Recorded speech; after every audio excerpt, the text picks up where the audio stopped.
Good morning, everyone. I'm so used to saying good afternoon when I start a program, but today it's the morning, and I want to welcome you all to our Great Decisions um, program that we are able to offer through the cooperation of the Osher Lifelong Learning Institute, the Foreign Policy Association, which is sponsors Global Minnesota and these programs, Great Decisions, and the Ramsey County Library.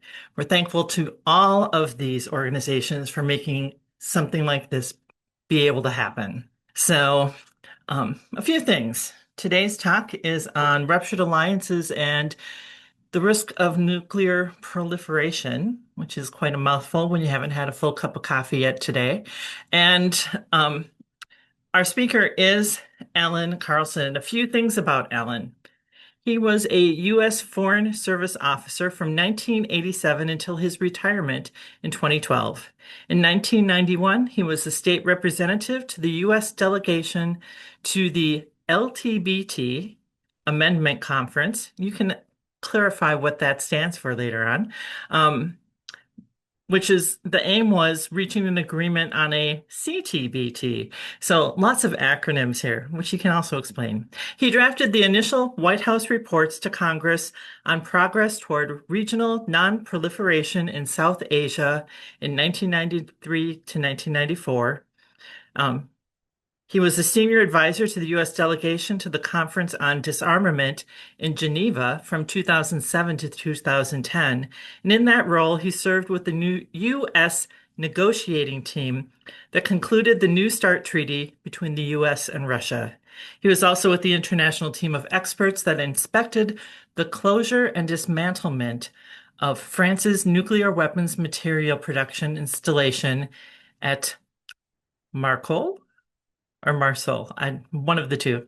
Okay, he was also an advisor to the U.S. delegation to the 2008 second session of the Preparatory Committee of the Nuclear Non-Proliferation Treaty.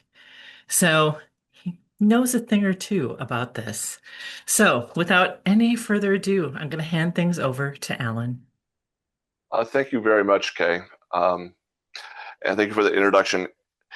I should stress, while I have extensive experience in this whole field of nuclear weapons, nuclear proliferation, everything I say today is drawn from open sources, and any opinions are purely my own opinion.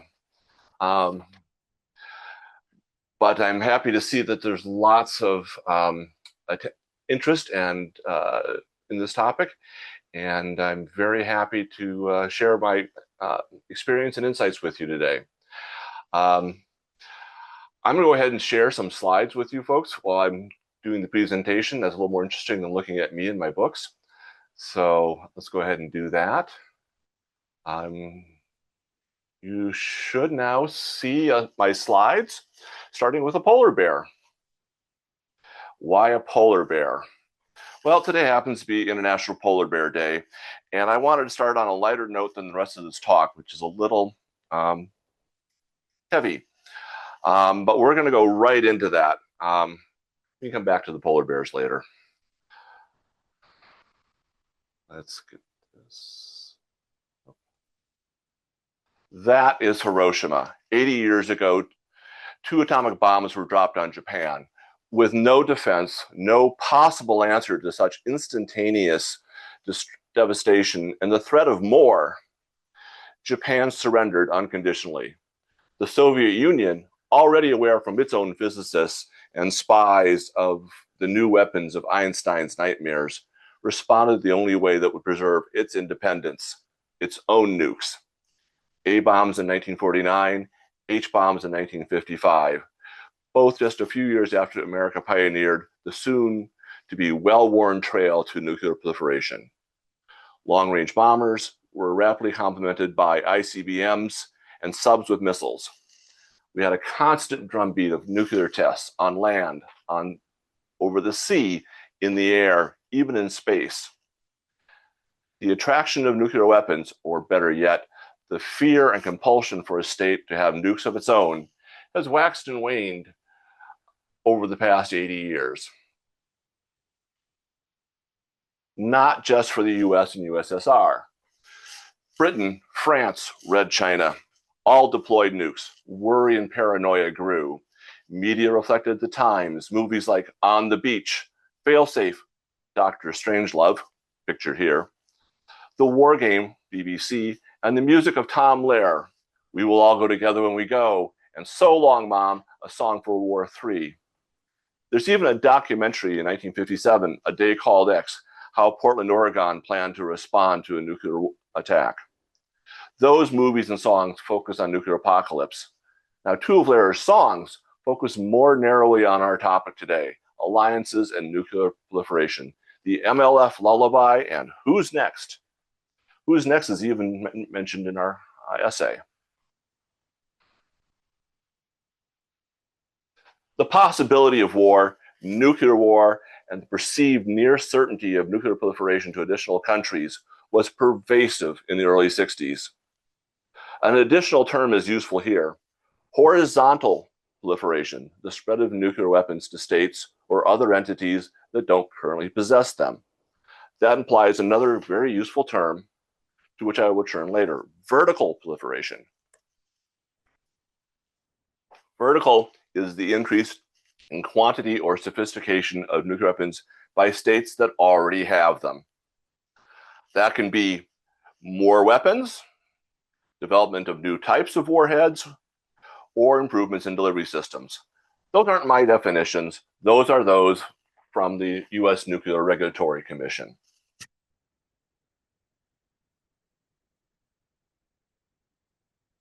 So who's next? That's the big question. As we see here, back in 1960, when he was a candidate, JFK said, there's indications that 10, 15, or 20 nations will have a nuclear capacity by the end of the presidential office in 1964. This is extremely serious. The fate of the world and the fate of the human race is involved in preventing a nuclear war.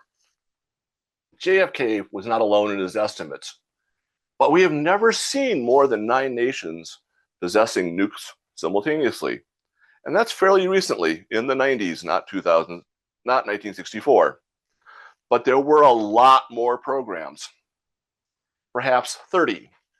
This is a map of all the countries that had nuclear programs or thought about nuclear programs.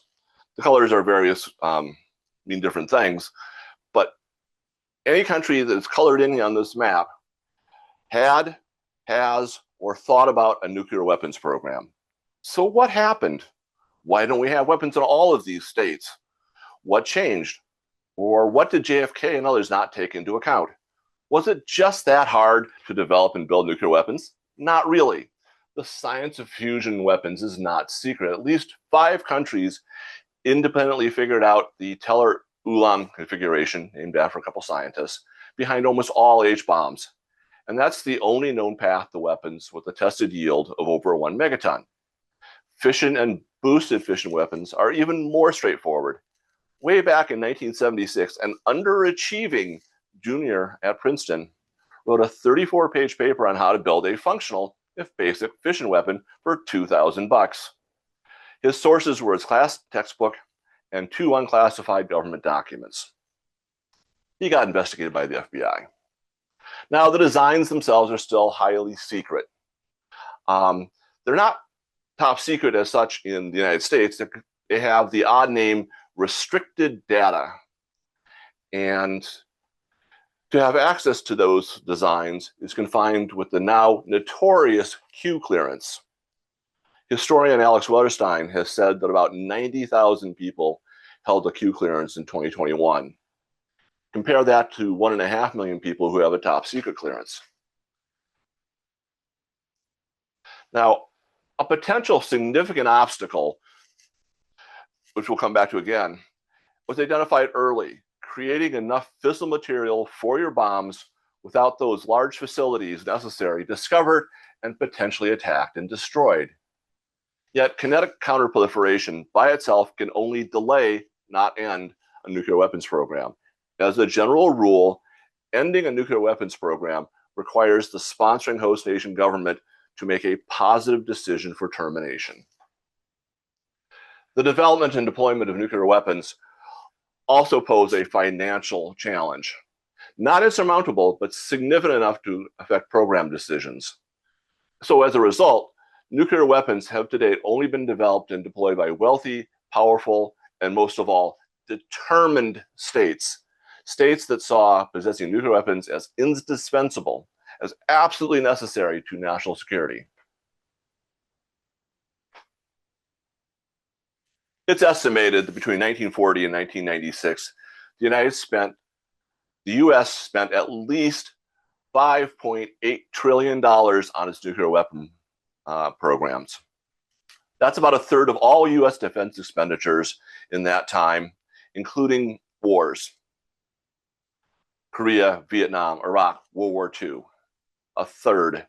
The annual cost of the United States of nuclear weapons program in fiscal year 26 is $87 billion, about 10% of the overall defense budget. Simply maintaining their extant nuclear forces without upgrades, forces that are much smaller than those of the US, cost Britain and France about $12 billion a year. Compare that to the defense budget of a smaller but sophisticated country like Sweden. Sweden's entire defense budget for 2026 is $24 billion. It's this stress, nukes or a strong conventional domestic defense industry, that drew the curtain over Sweden's first nuclear weapons program after World War II.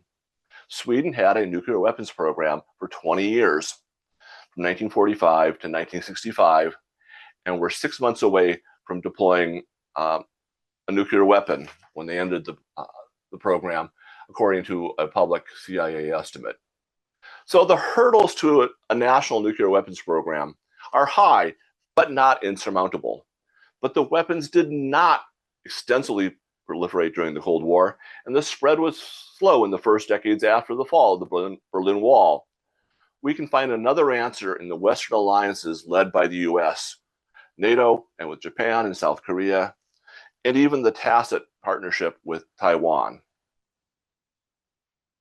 It cannot be stressed enough that the mere idea of a peacetime defensive alliance is highly anomalous and irregular, almost abnormal. Indeed, in 1925, a notorious and ambitious statement said, "Alliances are concluded only for struggle." Throughout history, alliances existed almost exclusively to prosecute an immediate war. Those states that could win alone or with puppets did so. Winston Churchill, at the end of World War II, said, "There's only one thing worse than fighting with allies, and that's fighting without them." So, World War II ends. Soviet Red Army is master of Central and Eastern Europe. Its power was the true Iron Curtain behind which Moscow took political control of half a dozen states. To the west, we have NATO. The original idea for the first 15 years Europe would supply the armies, and the US would deter a Soviet blitz to the Rhine through the threat of massive retaliation, the unleashing of the entire American nuclear arsenal against Russia.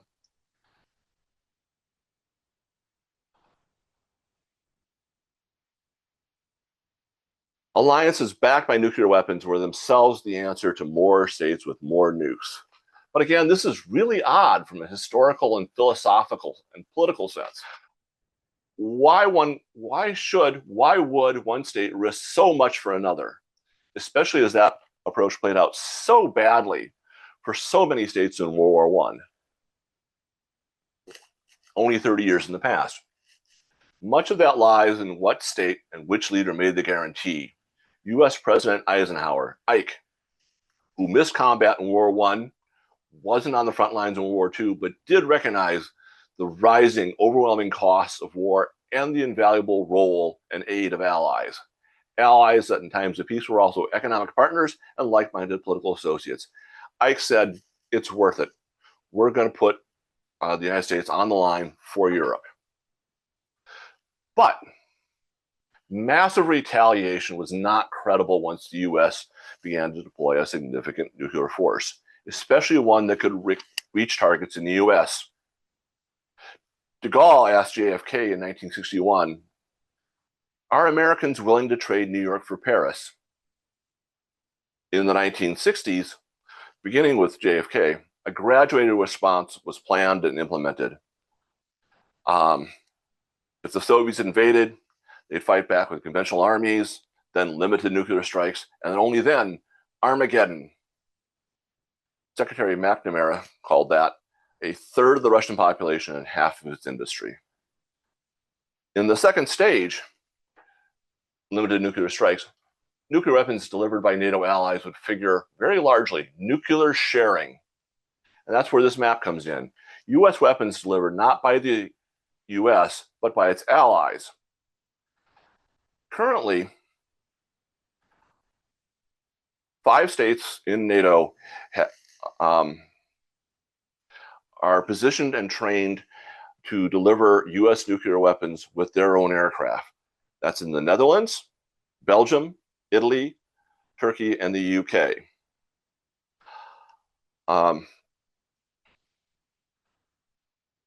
So this is smaller than it was in the past. For example, up until 1984, Canada also operated nuclear weapon systems.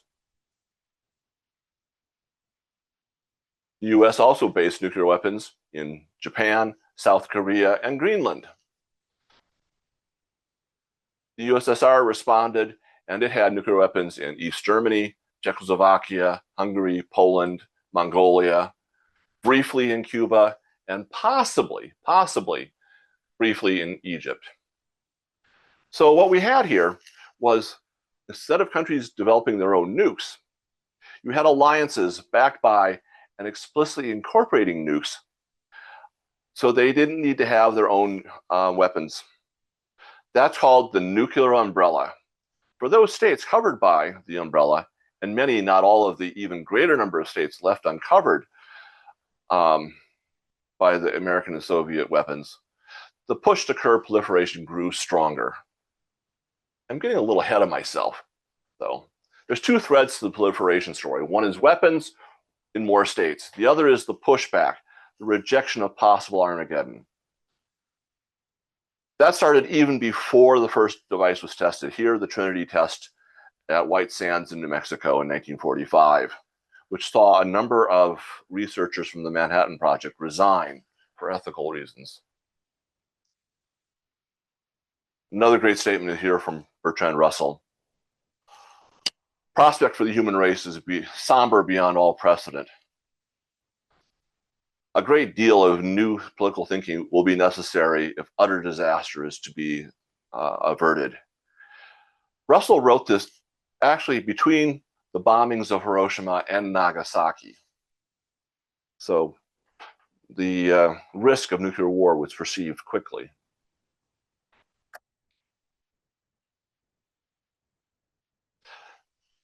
It's not just a few malcontents who are uneasy with nuclear weapons. It's about this time that the Campaign for Nuclear Disarmament devised its now familiar and once ubiquitous peace symbol.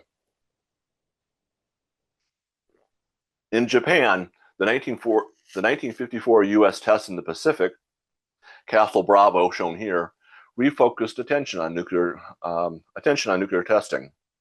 Fallout from the test contaminated a fishing boat, a Japanese fishing boat, and inspired the film Godzilla. The monster is awakened by nuclear testing. New York Times called the Japanese original an obvious, gigantic, unsubtle, grimly purposeful metaphor for the atomic bomb. If you haven't seen the original Japanese movie and not the remake with Raymond Burr, I strongly recommend seeing the original. It gives a different tone. So the growing concern with nuclear weapons was first manifested in controls on testing. We started with controls on testing. The Limited Test Ban Treaty, or Partial Test Ban Treaty, that's the LTBT in my bio, of 1963 banned tests except those underground. That was initially signed by America, Britain, and Russia. France and China, in fact, never signed, but last tested above ground in 1974 and 1980. This is a very popular treaty. In fact, I facilitated the accession of the most recent state to join the treaty, which was Montenegro in 2006. So we stopped testing above ground. But that's not enough for world opinion. That's not surprising. So we have the Nuclear Non-Proliferation Treaty of 1968. That's the NPT. It's dramatically effective in controlling, although not stopping, horizontal proliferation. In addition to the 5 states recognized as nuclear weapon states by the NPT, today there's only 4 more: India, Pakistan, Israel, and North Korea. And only one of those exited the NPT to legitimize their weapons. The other 3 never joined. We have a few other former nuclear states. South Africa's apartheid regime joined the NPT and then cheated, built 6 nuclear weapons anyway, but dismantled them all in 1989. 3 other states inherited nuclear weapons at the end of the Cold War when the Soviet Union dissolved, leaving nuclear weapons in Belarus, Kazakhstan, and Ukraine. Those were all dismantled, with a few systems sent back to Russia.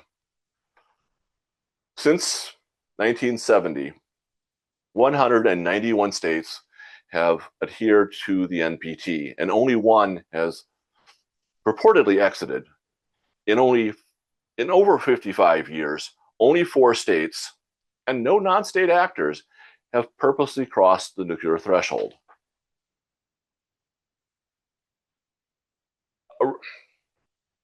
So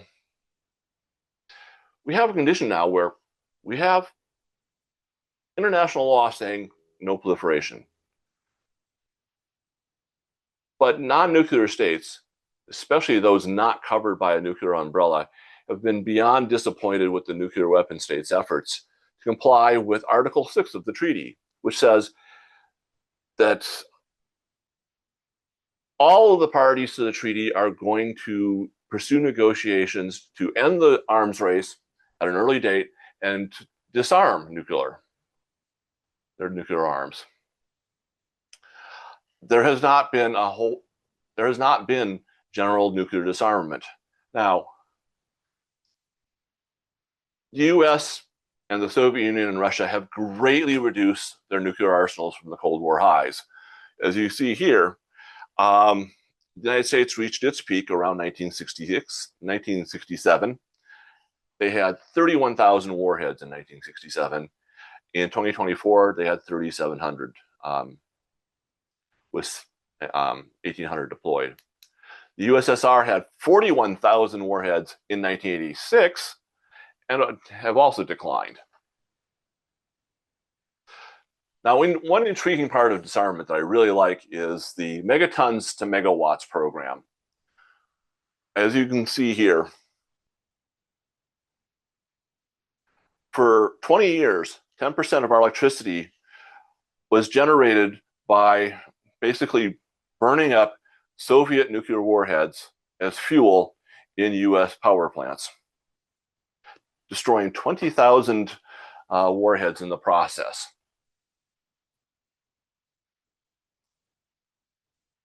Great way to disarm. But lower number of warheads is not 0, which is the demand made by the new Treaty on Prohibition of Nuclear Weapons, which entered into force in 2021. There are 75 states parties and 19 more signatories. And it would prohibit nuclear weapons in a very comprehensive and universal manner, much the same way that chemical weapons and biological weapons are banned. None of the states that possess nuclear weapons has joined the treaty, nor have any of the states that benefit from the nuclear umbrella in nuclear sharing or nuclear deterrence. So no one from NATO has signed or joined. Australia is out, Japan is out, South Korea is out. So is Belarus. So we have near universal adherence to the NPT by states that don't already have nuclear weapons.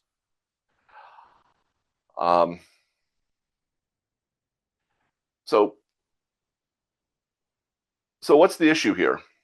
If everybody has pretty much joined,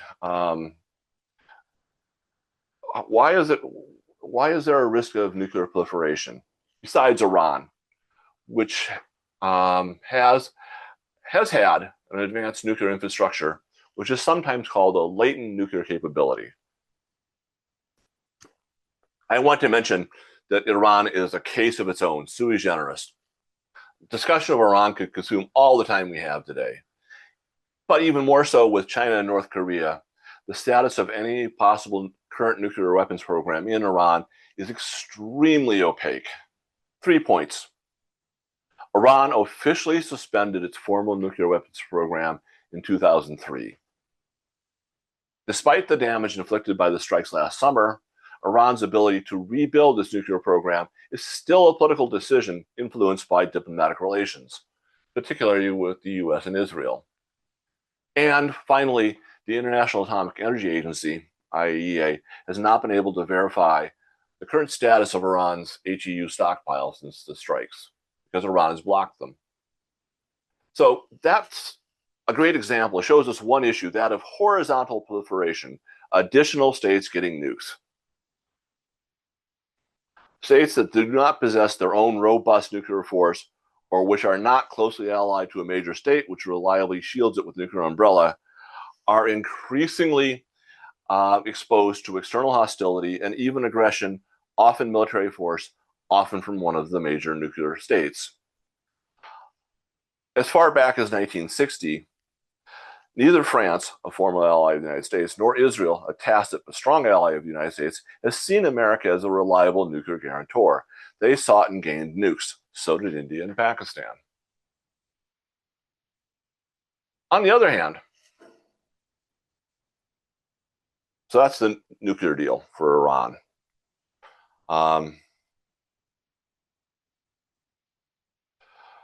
the other hand, the establishment of the NATO Nuclear Planning Group in 1966, which was combined with that nuclear sharing I've been talking about, U.S. tactical nuclear systems, put to rest for decades concern about U.S. guarantees. The same mostly held true for South Korea, which hosted U.S. nuclear weapons from 1958 to 91, and Japan. And even to a large extent, Taiwan, which had U.S. nuclear weapons on its territory from 1958 to 1972. There's also the fact that during that time, they all face a much smaller, more limited nuclear threat from Beijing. Then we have the end of the Cold War. And that facilitated what had been up to then a rarely used tactic, sometimes called kinetic counterproliferation, or less elegantly, bombing nuclear facilities, suitable for weapons purposes, to smithereens. In 1980 and 81, as shown here, Israel bombed the Osirak reactor in Iraq, claiming Saddam intended to use it to produce plutonium for a bomb. While it's true that Saddam never had a nuke, it's not at all clear that the Israeli raid, as some claim, delayed Saddam's bomb for 15 years. That is, until after the first Gulf War. It's exactly what Iraq was doing, what Saddam was doing, is still not completely clear. Israel also struck an unfinished nuclear reactor in Syria in September 2007. It's also unclear there what role the reactor might have had in Syria's military. Most prominent has been the Israeli attacks against what it presumes to be an Iranian nuclear weapons program. Israel has attacked Iran with electronic sabotage, assassination of nuclear scientists, and more recently and prominently, we had last summer's Israeli and U.S. air raids on Iranian facilities. I should stress that the electronic sabotage and assassination are alleged. The attacks all raised regional tensions. Whether they were directly effective is still debated. Now, the attacks do underscore the perceived advantage to gaining nuclear weapons for a small state without strong allies. It's often common that no one attacks North Korea, which does have nukes, and that Russia has attacked neighbors without nukes, Georgia and Ukraine. So as confidence in American willingness to come to the defense of its longtime allies in Europe and Asia wanes, those states look to supplant the potentially missing nuclear umbrella with weapons of their own. Their aspirations have recently become clear. Last March, Poland's Prime Minister Donald Tusk said that Poland must reach for the most modern possibilities also related to nuclear weapons. That has been followed by Tusk reaching out to French President Macron to explore the possibility of extending a French nuclear umbrella over Poland.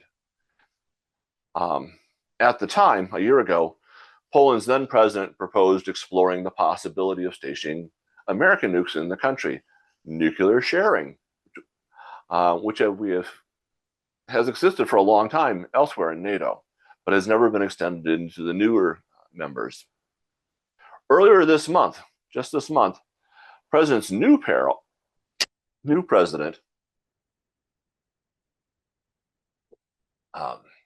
asserted the path to a Polish nuclear capability, with all due respect for international regulations, is the path we should take. Poland's foreign minister pushed back immediately. He said that the president was being irresponsible and harmful, rejecting nuclear weapons. Germany has been steering a middle path. It hosts U.S. nukes to be delivered by German warplanes, and also has begun discussions with Macron and more recently Britain about an extended French and British nuclear umbrella. Chancellor Merz, again just this month, affirmed, "I do not want Germany to consider developing its own nuclear weapons."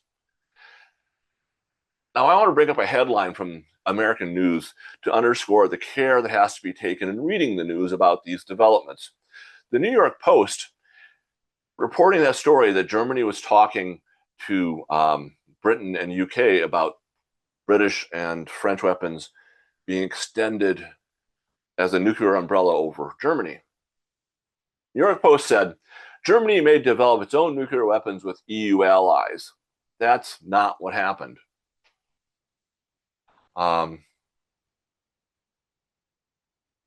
So again, you have to be careful in reading the press here.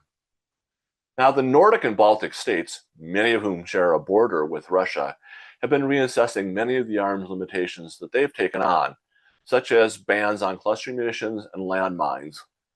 Nuclear weapons have not been excluded from that review. Estonia's foreign minister, again this month, we are not opposed to the deployment of nuclear weapons on our territory, nuclear sharing. Finland's Air Force, which has nuclear capable aircraft, participates in NATO's nuclear drills.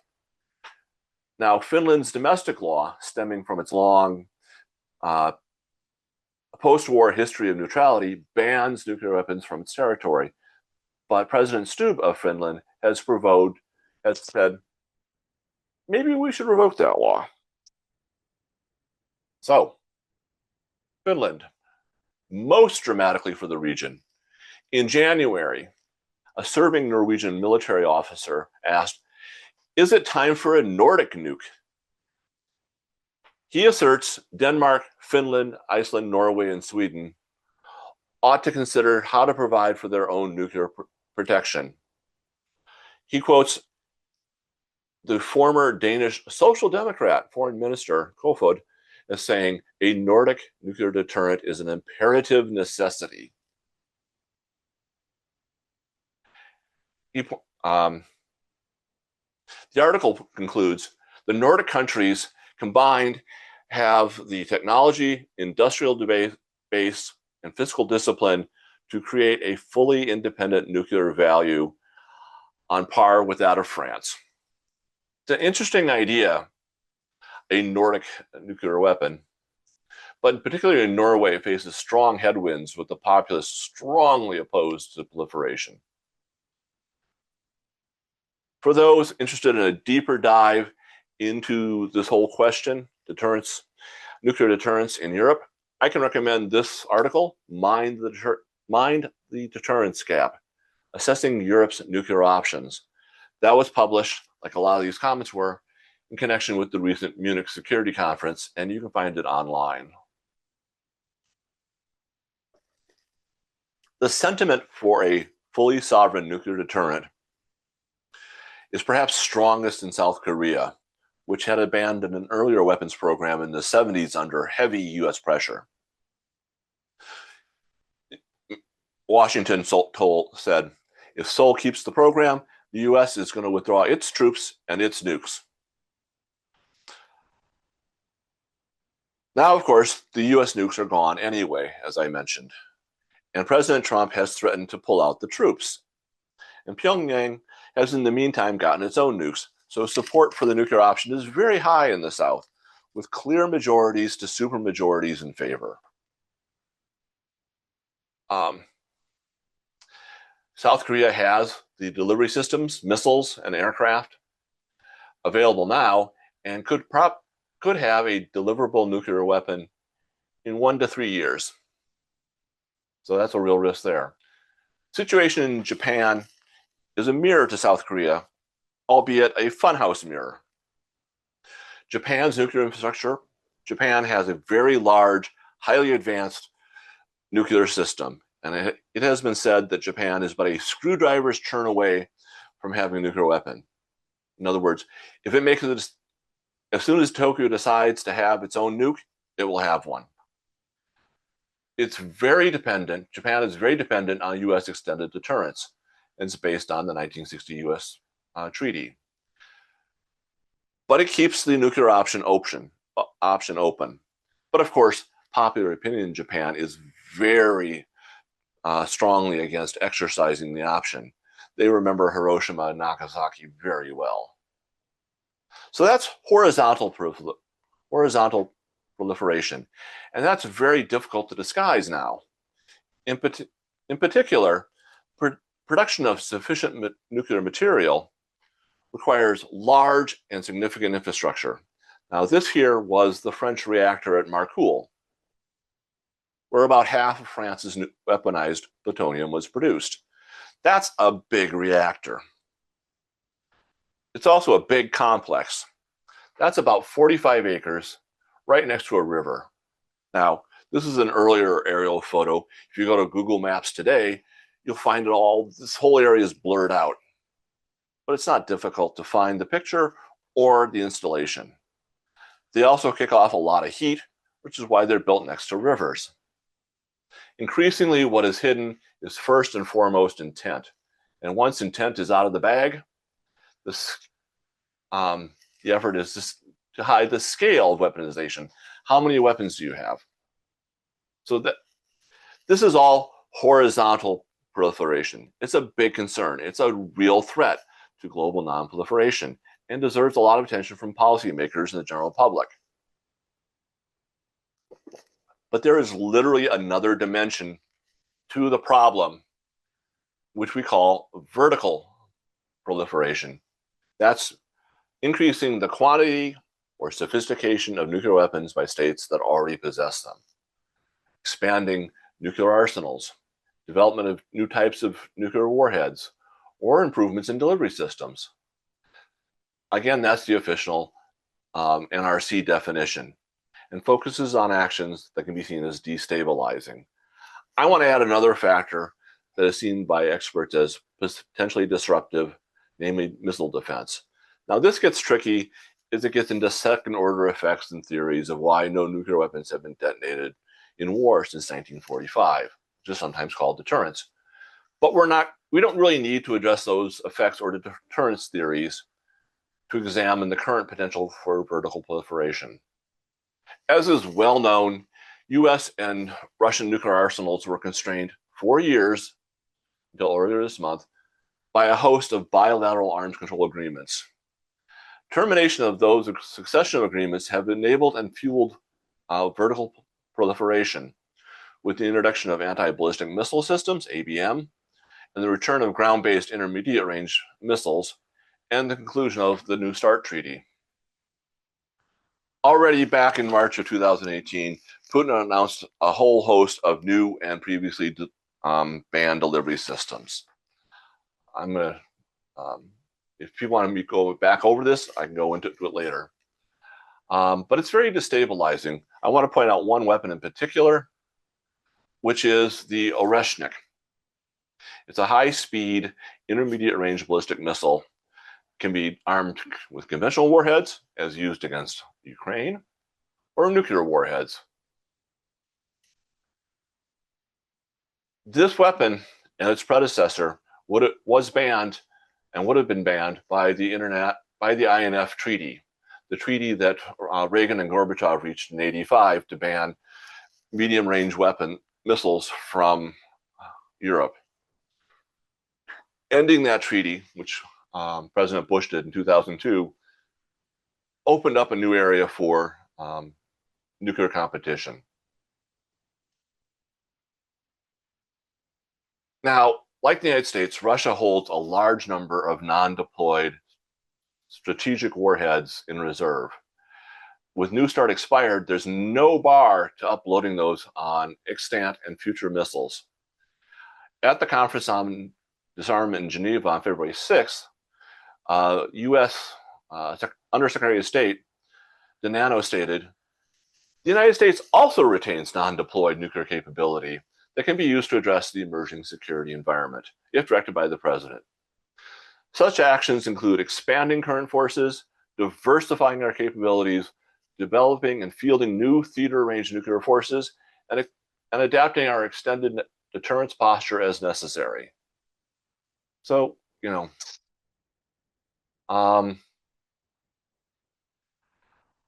again, there's the whole question of missile defense. Again, I can come back to this later if people are interested. But missile defense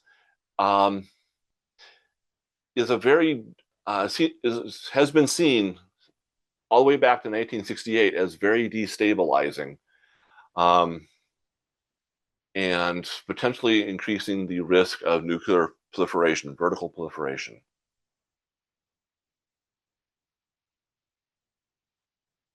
North Korea continues its nuclear weapons programs, even as less and less clarity about the scope and reach of that program is available. As years go by, we know actually less and less about North Korea. As noted by the authoritative Bulletin of Atomic Scientists, confidence in estimates about North Korea's nuclear capacity is slowly decreasing as we move further away from the last official and unofficial on-site inspections. Without data exchanges or access to key sites, experts are forced to rely more on unofficial sources and satellite imagery to infer the status of North Korea's arsenal. This presents unique challenges and can often lead to a wide range of conclusions about North Korea's fissile material production, weapon stockpiles, warhead designs, and other key factors which can even be contradictory in some cases. In fact, the Bulletin did not publish a new assessment of North Korea in 2025. It didn't have the data. North Korea likely has 50 deployable nuclear warheads and a range of delivery systems, including missiles that can hit Hawaii, which prompted a real but false emergency alert last year, 2 years ago, or perhaps even the U.S. West Coast. This capability is also behind the South Korean impulse for its own sovereign nuclear weapon. In a tweak of de Gaulle's words from 1961, would the U.S. trade Honolulu for Seoul? The last nuclear-armed state we're going to look at is China. The other nuclear weapon states have relatively stable programs and do not factor into a discussion of proliferation, even if the global risk of some of their programs is high. For example, tensions between India and Pakistan remain quite high, with not infrequent, if still small, armed clashes along their border, especially in Kashmir. China was the last of the 5 recognized nuclear weapon states to cross the nuclear threshold in '64, H-bombs in '66. For decades, Beijing had a very small nuclear force, largely mounted on missiles and largely pointed at Russia. Nevertheless, the U.S. has routinely and repeatedly predicted significant growth in Beijing's nuclear arsenal. But after decades of a relatively stable inventory of around 200 warheads, the number began to grow steadily after about 2021. The U.S. estimate is now that Beijing has 600 warheads on track to 1,000 by 2030. Independent researchers cannot verify those numbers and generally place current inventory somewhat lower. Again, the Bulletin of Atomic Scientists observes U.S. officials and individuals in the public debate have repeatedly claimed China's expansion will make it a nuclear peer or near peer in the future. This is a gross exaggeration, the bulletin says. However, there is no evidence that China's ongoing nuclear expansion will result in parity with the U.S. arsenal.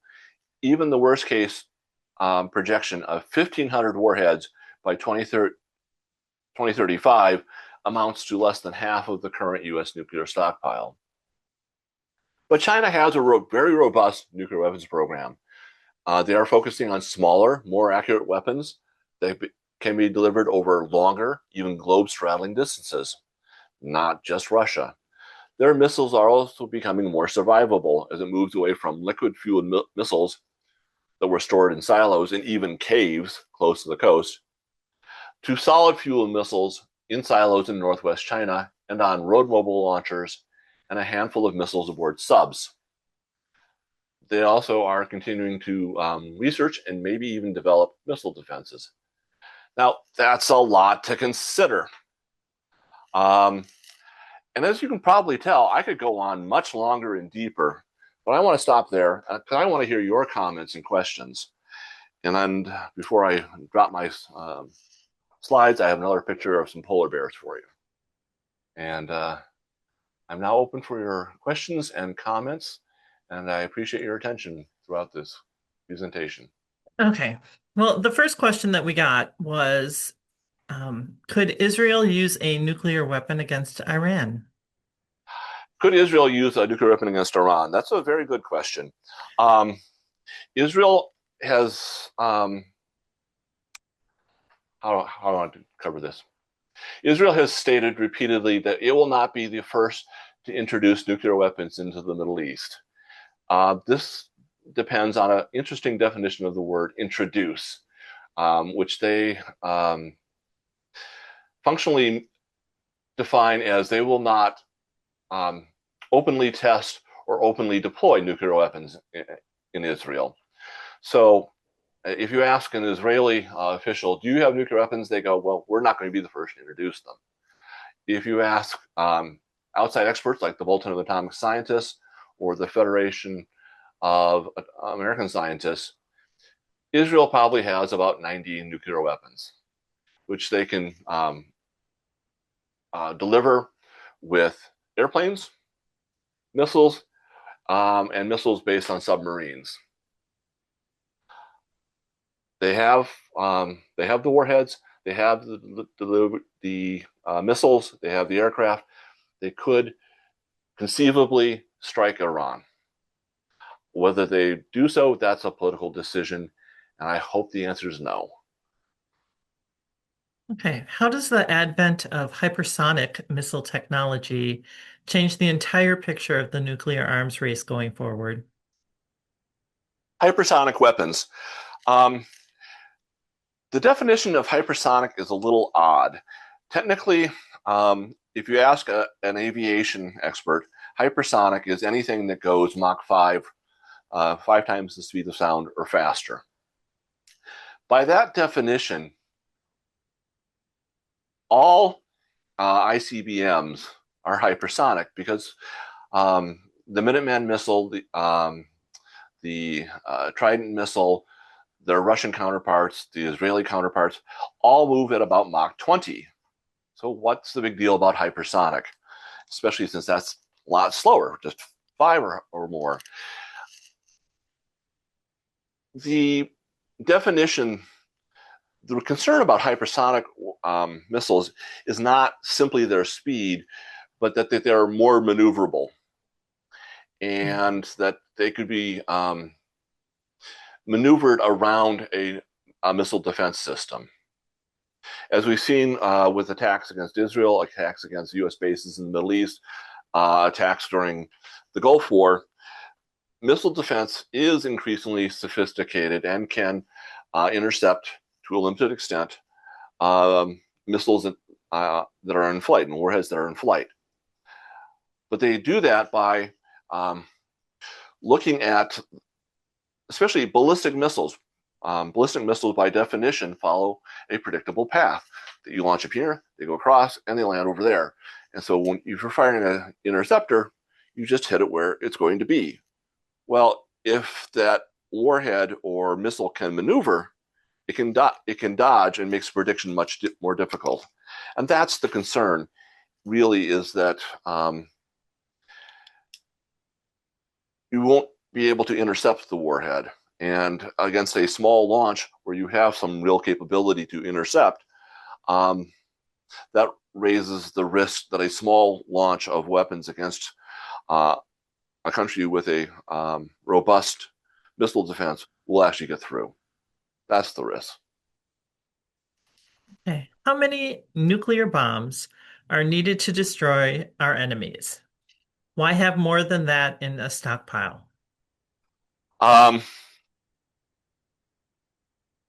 how many weapons are needed to destroy your enemy?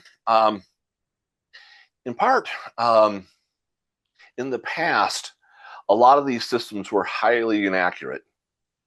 The old Poseidon submarine launched weapon was considered so inaccurate that basically it was targeted not against Soviet nuclear forces, but against Soviet cities.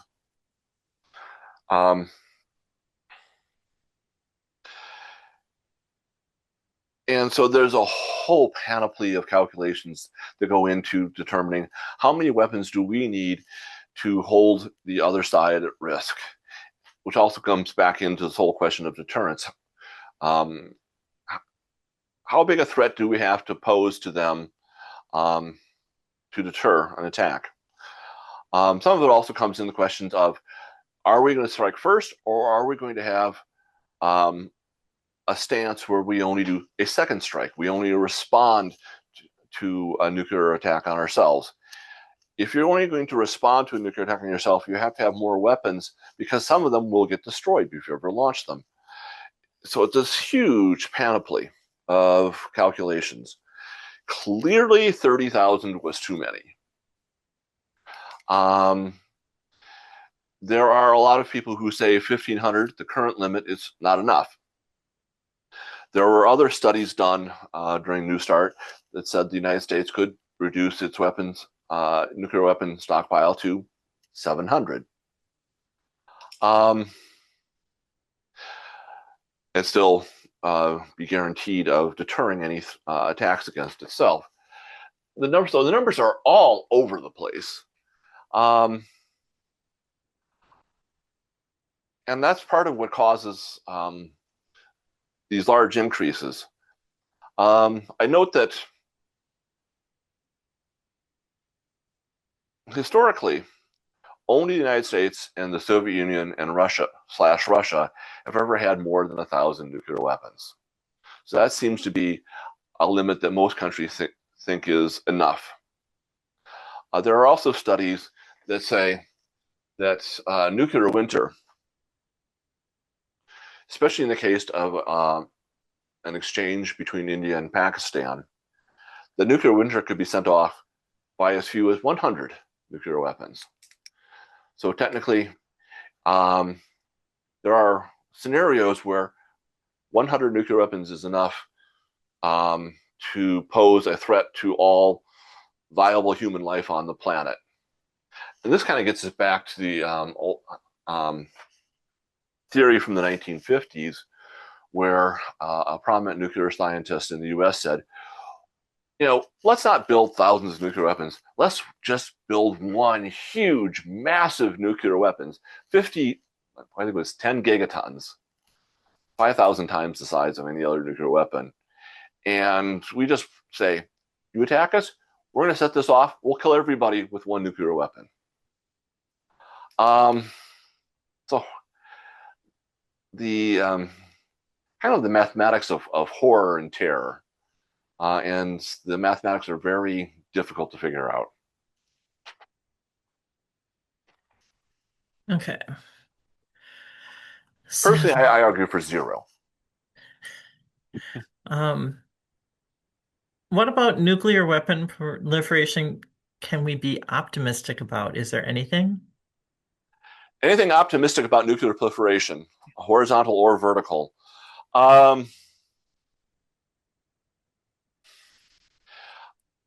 Okay, if I have to be optimistic, One of the factors that deters a nuclear strike is uncertainty. Um, the uncertainty being, if I attack country X, um, can I be assured of destroying country X's nuclear capability? And can I be assured that some other country won't respond on its behalf or take advantage of the fact that I've now emptied my silos? So this is a big uncertainty. Can I execute a large scale or even small nuclear attack and not be taken down by a response? And the optimistic answer to this is if more countries have nuclear weapons, or if more countries have more nuclear weapons themselves, the chance of being able to get away with a nuclear strike goes down. That's the optimistic answer. And that's also the reason why we keep seeing nuclear proliferation. Um, because if they can increase the uncertainty to an attacker, the chance the attack will happen goes down. That's also the argument behind a lot more sensible argument behind missile defense. You increase uncertainty. If you're not certain you can get away with it, the argument is a sensible actor will not act. Okay. I think that basically answers the question why a high number of nuclear weapons exists primarily for nuclear deterrence works, the theory Correct. behind that. Okay. In your opinion, should artificial intelligence be given the ability to independently order a nuclear attack or any attack which can result in death or non-combatant civilians? Heck no. That's an easy answer. Should AI be put? Um, it can be useful to put artificial intelligence into the loop of a lethal weapon system, as long as humans have the overriding control of that system. Um, but we've thought about the idea of an automatic response to nuclear attacks and an automatic delivery of a nuclear response for decades. That's in fact the entire core plot line of the.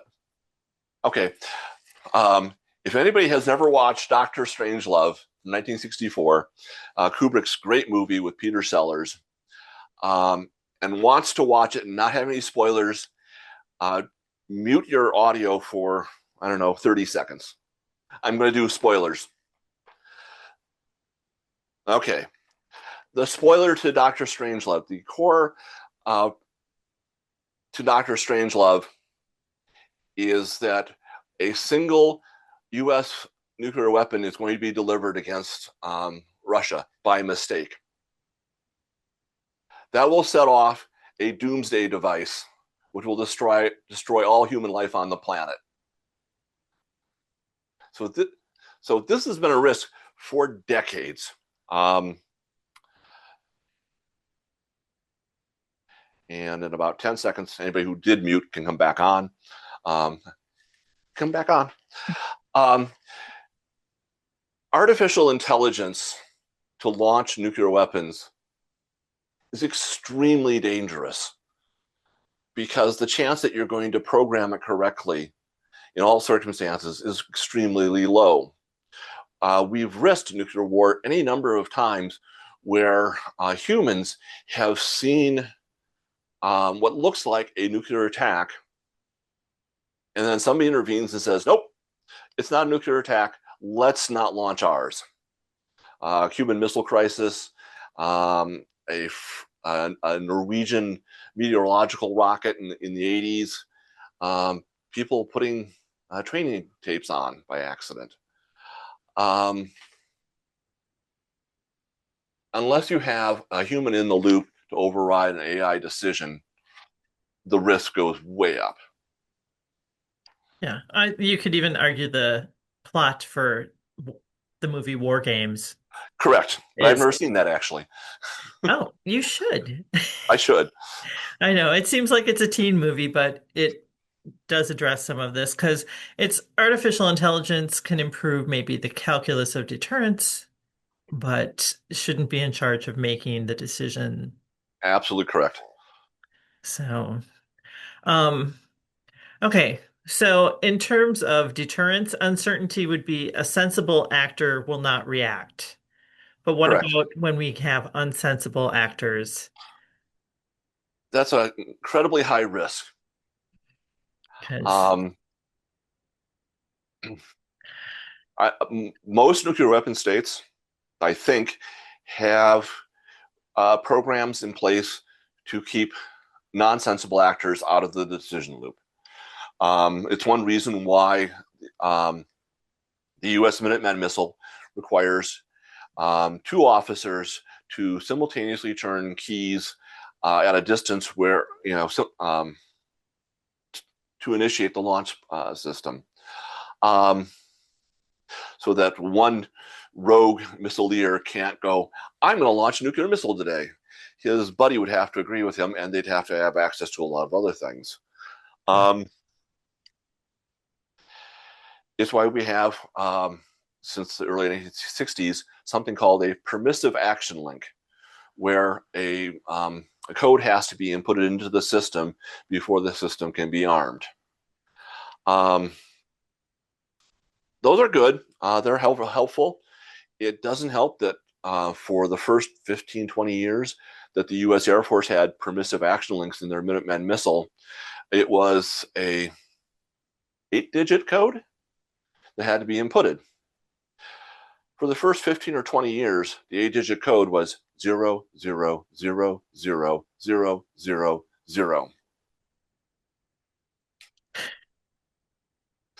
yeah, change passwords, people. Change your passwords, people. Okay. Um, there are programs in place to mitigate that. It's not zero, the risk. Is there a risk of non-state actors using nuclear weapons for terrorizing? Um, there is a risk of nuclear terrorism. I, in fact, took a online course from the former Secretary of Defense, William Perry, from Stanford about this in 2000, in 2019, before I moved to Stillwater. William Perry is very concerned about the risk of nuclear terrorism. Um, and he has a lot of good comments and good videos on this. The leading New York Times journalist who looks at nuclear terrorism thinks the risk is so small that he's very dismissive of questions about nuclear terrorism. I think he's wrong. I think Perry's probably more closer to right. The real obstacle to nuclear terrorism is the terrorists getting a hold of fissile material, especially fissile material already shaped into a warhead. And that risk was much higher in the first 20 years after the Soviet Union broke up, when we still had a big problem with loose nukes and we didn't know where all the nuclear material was. It was also greater before the United States had a program where there were a lot of civilian programs that use highly enriched uranium. There are a lot fewer programs now, in large part because the United States said, we'll buy that from you and we'll replace it with a program that works just as well with low enriched uranium. So the risk is reduced. Again, the risk is not zero.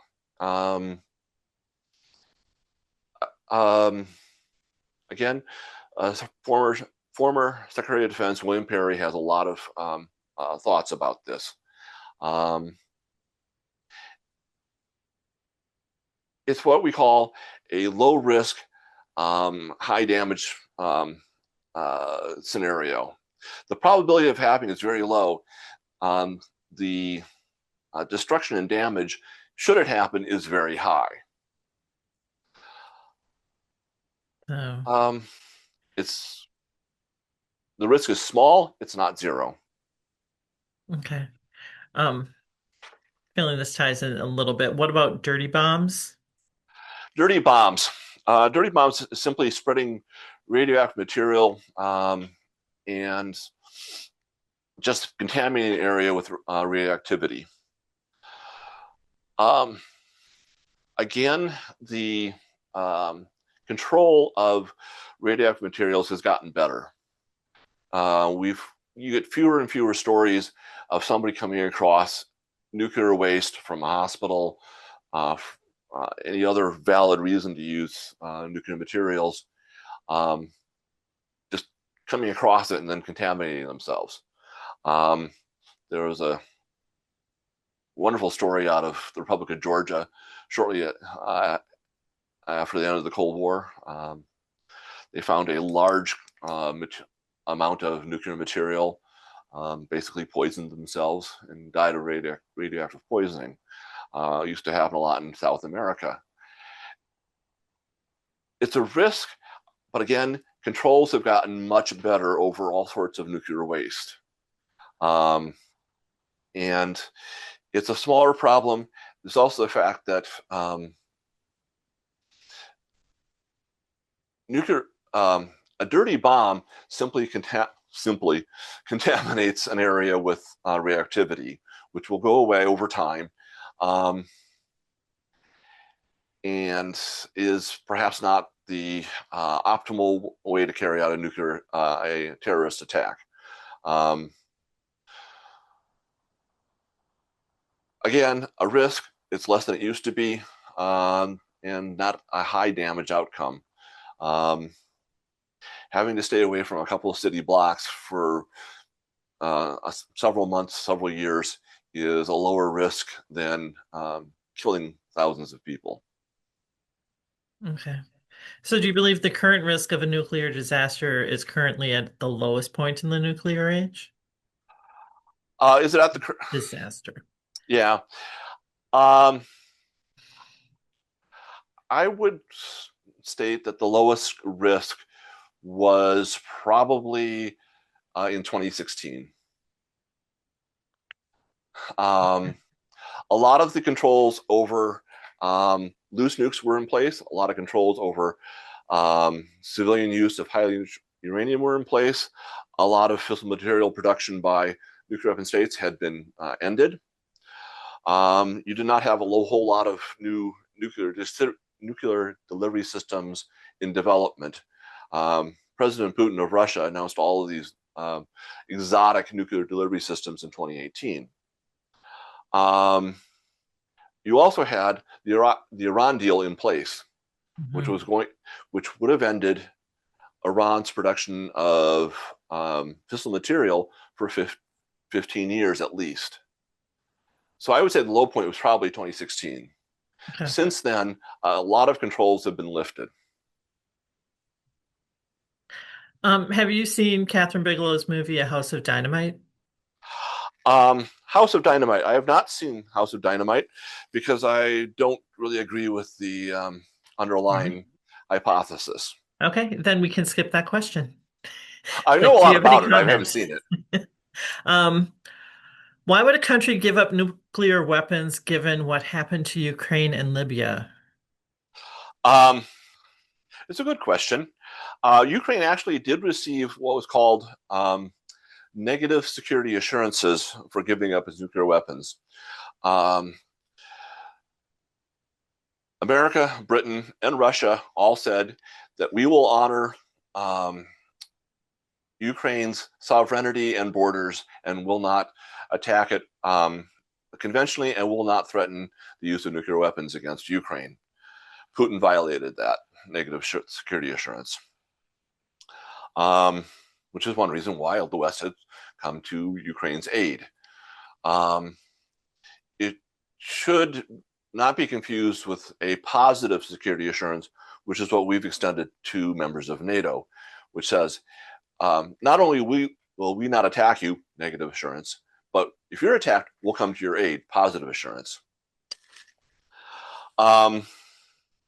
The problem for Ukraine is that politically they were not in a position to agree to NATO membership at any point before 2014.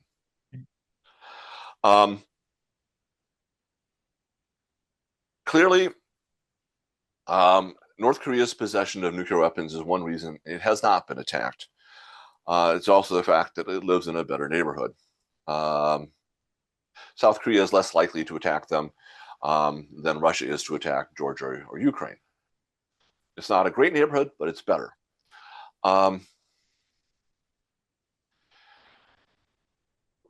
For Ukraine, it did not give up a sovereign nuclear weapon system at the end of the Cold War. It gave up a Soviet nuclear weapon system. The Soviet nukes had that permissive action link. Ukraine would have had to somehow have hacked the system, which is designed to be unhackable, in order for those weapons to be a nuclear deterrent, or convince Moscow to give it the codes, which wasn't going to happen. Libya simply did not have a sophisticated enough scientific and economic infrastructure to ever actually develop a nuclear weapon on its own. I have read that while Libya purchased centrifuges to produce enriched uranium, in fact, they never even unpacked the crates. Yeah. Okay. We're going to switch over to nonsensible actors in this, in terms of a fear that some people are stating here, um, such as Secretary of War Pete Hegseth, and could be argued to be a nonsensible actor in service to a nonsensible actor. I'm not touching that. Yeah, I'm just kind of like going, but what I'm going to ask is, can we're saying that minute missile has to have two people set Yeah. it off. And so this could also fall under the, if an executive order was made, it would have to be fall under the Constitution in terms of actual the order being given in the proper manner to What I do will that. point out on that, on the American chain of command for a nuclear weapon launch, um, is I'll refer people back to July and August of 1974. Reportedly, the Secretary of Defense at that time had issued a directive throughout the U.S. military that if a order to launch nuclear weapons came down, that it was to be double checked with him. Okay. Yeah, and I think that's just it. It's wondering what is the chain of command, and it's something of that happening. And so hopefully the chain of command would be followed. And that's why you have counterbalances and hoping that those all, that's what I'm going to say in terms of that, that I mean, what you want, it's like any potentially dangerous loop, like the electrical lights right here. There's a circuit breaker on controlling that light in case it gets overloaded. yeah, Hopefully we have circuit breakers that work. right. So, okay. Someone says, what is the Samson option and is this real? I have no clue what the Okay, so again, the Samson option goes back to, for example, what was it called? I think it was called, I just looked at it last night. There was this program proposed in the 1950s that the United States would build a nuclear weapon, perhaps in 10 gigatons, that if you ever set it off, will destroy all human life on the planet. That's the Samson option. Okay. You attack me, I bring everything down around me.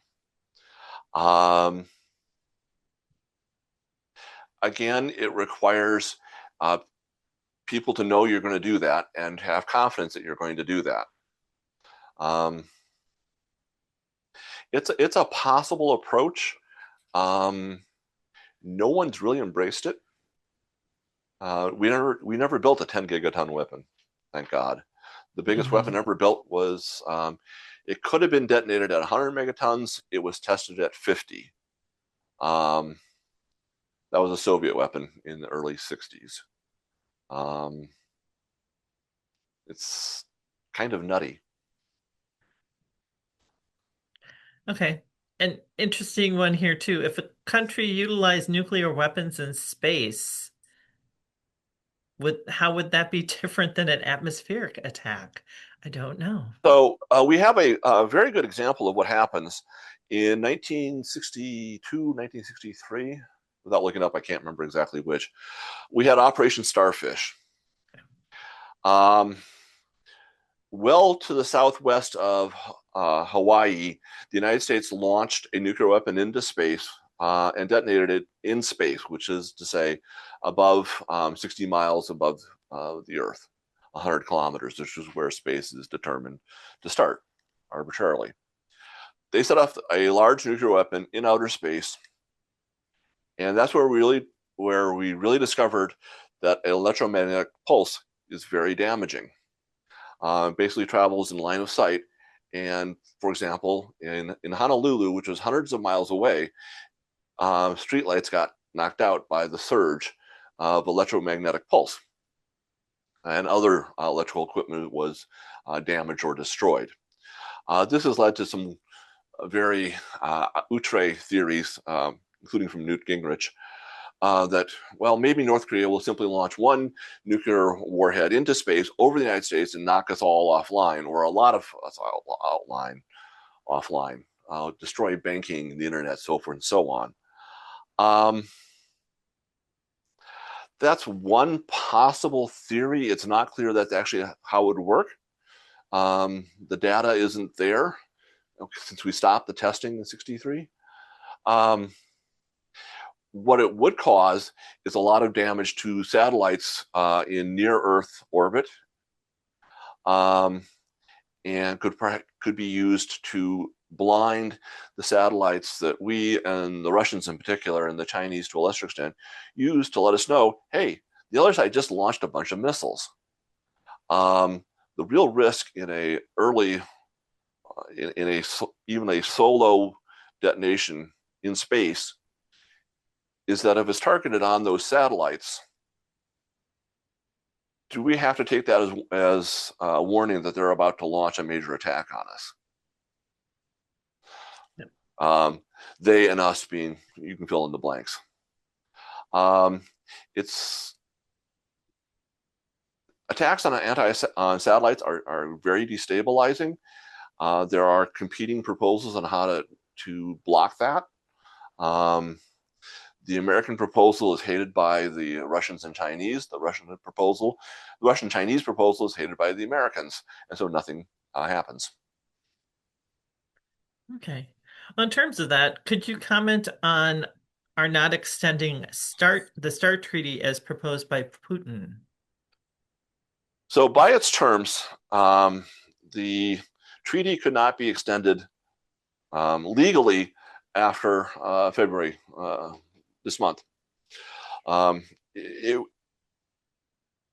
um, however, you could extend observation of the limits and other parts of the treaty as a political agreement. Okay. And Putin said, I'm willing to extend observing the limits on New START for another year if the United States reciprocates. And President Trump said, oh, it sounds like a good idea, and nothing happened. And now what we hear from, especially from the State Department officials, Marco Rubio, and as I said, the Undersecretary, is, well, it's clear we're holding open the option to go beyond the New START limits, because we think we have to do that to respond to various other steps being taken by Russia and China. So the administration's current argument appears to be, we think that New START constrained us in ways that we can't live with, so we don't want to extend it. I am hopeful that on the sidelines of our various meetings, that there are discussions about restarting nuclear arms control talks. I think it's important to have those talks between Russia and America, because they do have still 90% of the weapons. And I think there has been outreach to China that China has accepted in the past to discuss their nuclear programs. They've never agreed to engage in arms control per se, but the discussions have been opened in the past. But it takes careful diplomacy. Right now, we don't even have ambassadors in Geneva. So it makes it tougher. Mm-hmm. I think it's not a immediate disaster that New START expired. But just the discussions alone helps stabilize the situation, helps increase certainty about what the other side is thinking and how the other side wants to proceed. That's incredibly valuable. Simply sitting down and talking is incredibly valuable. Mm-hmm. Hopefully that we can get back to that. Certainly the American administration appears open to that. Their statements, I look at their statements and they want to talk and they want to pursue arms control. So hopefully that will resume. So, um, so I was wondering about, were Chernobyl and accidents in Japan and Pennsylvania predictors of the effects of dirty bombs? And my one comment would be seeing that they're predicting that the Three Mile Island plant will reopen possibly in 2027. Yep. Thoughts on any of that? Um,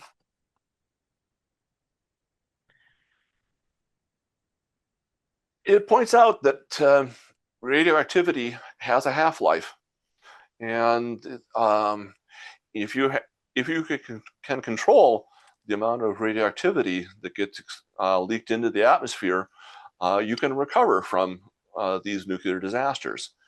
And the global background radiation now in 2026 is lower than the background radiation in 1963. We're not kicking fallout into the air repeatedly. Even the nuclear plants released less radiation than the nuclear tests did. A resumption of atmospheric nuclear testing would be a disaster. In 1963, I lived here in the Twin Cities. And as a little kid, I drank a lot of milk. And subsequently, they determined that a lot of the iodine in the milk at that time was radioactive and caused a higher incidence of thyroid cancers, which I was treated for in 2012.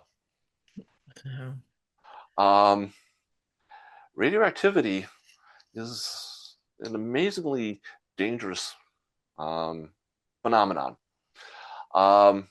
You can control it, you can clean it up. It's a risk. It's one of the risks from nuclear power plants that has to be considered. So, in terms of all this, nuclear proliferation or non-proliferation, what keeps you up at night in this regard? All of it. Um,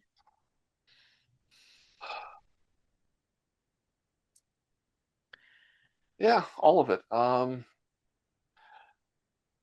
A lot of these are low risk possibilities, low probability. The risk is low probability. But should it happen, the effects are just extreme.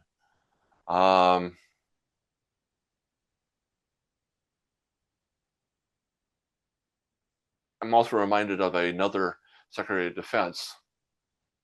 I forget which one now.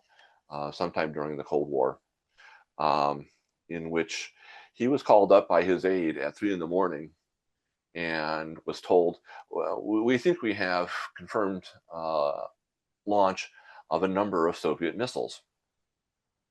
And he decided not to wake up his wife because, well, um, if it was false, there's no reason to wake her up. If it's true, there's no reason to wake her up. Um, if I had to pick one, um, hmm, someone miscalculates all those probabilities. That's where I would start. Someone miscalculates all the probabilities. This is also why I didn't go see the movie. The movie's scenario has the launch of one weapon against Chicago from someplace in Asia. Mm. Um, the solitary launch that worries me is the solitary launch of a salvo of missiles from a ballistic missile submarine, um, which is right offshore of whatever its target is, and the flight time is 3 minutes, not 20. Mhm. Um, the submarine movie from the early '80s, Crimson Tide, was it? That scares me more than the the more recent movie. Although, if more people are scared of nuclear weapons and start writing their politicians about it, that's good. So, okay. So, yeah, no more questions except for just saying, what if an actor state is a messianic state? Would that make a difference? And um, like they're an anointed state to carry out whatever. Um,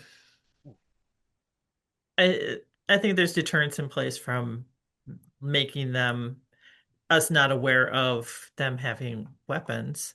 So, Yeah. um, that was okay. Oh, but otherwise, thank yous are coming in for your excellent Oh, thank you. presentation. And because we are nearing the end here, someone had asked where they'd be able to view these. I did put in the comments um, the link to the library programs. And Yeah. then also I put in the link to the Mind the Deterrence Gap. So if you go over to chat, you can click on those links and get that. And people kept ignoring my statement to not put questions there. That's why I didn't get to your questions if they were in chat because they're supposed to be in Q&A. Sorry about that then. Also, the other place for the program videos is the Ollie at the University of Minnesota YouTube website. It should probably be up in the next week or Yeah. so, and you can find other ones there. We will be back in April with, or is it March or April? April, I think, with our next Great Decisions thing. So look for that on both the library website and Ollie if you've already signed up. Or we'll keep doing Great And if Decisions I throughout the year. Go ahead. and if I can add, on this topic, Global Minnesota is having a Great Decisions Conference on April 14th Yeah. um, at the West Bank of the University of Minnesota, so Minneapolis campus. And the featured keynote speaker is Rose Gottemoeller, who was the lead negotiator of the New START Treaty. And I'm going to be there, and if this is a topic that interests you, I would strongly suggest you check that out. It's fairly inexpensive and should be very good. I like Yep. Rose a lot. So just search Global Minnesota and that'll Yep. get you to access for that.